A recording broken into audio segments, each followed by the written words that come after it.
Guys, so untuk hari ni kita nak buka blind box. Fortnite 95 8 sen. So blind box kita.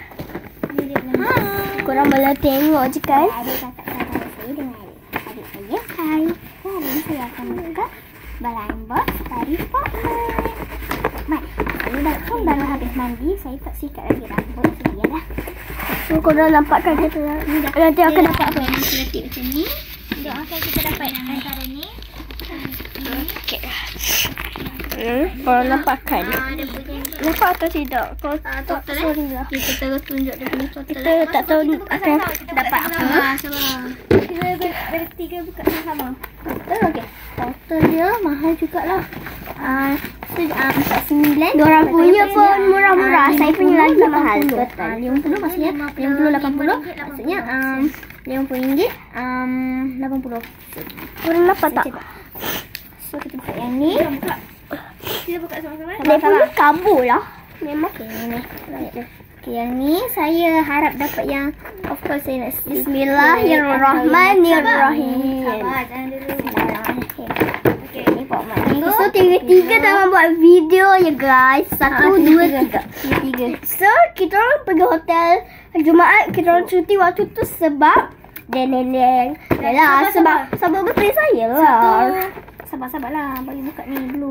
Zarik jangan buka dulu, Zarik jangan. Dah buka sikit dulu. Okey. Sabar bagi akak angkat ni dulu. Okay, kita dah buka 1, 2, 3.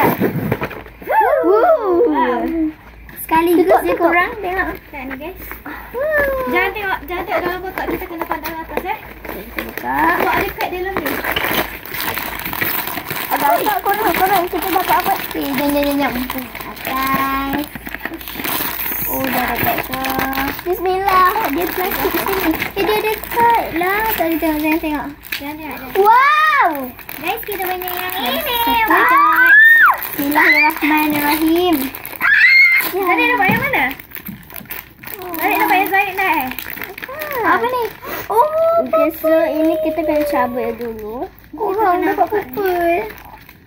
Okay, lepas tu baru pasang balik. Kalau total besar. Korang nampak kan? Korang tahu kan ni? Okay. Kau dapat yang angkat nak tak? Oh my god. Wah, comelnya. Alhamdulillah apa yang kita dapat. Oh, yang ni. Kita dapat yang ni. Buka. Ni bawah ni. Ambil dah. So kita wow, ada dia ada magnet kat sini. Kita boleh letak dekat boleh atas ni. sambung-sambungkan. Tengok Zara punya.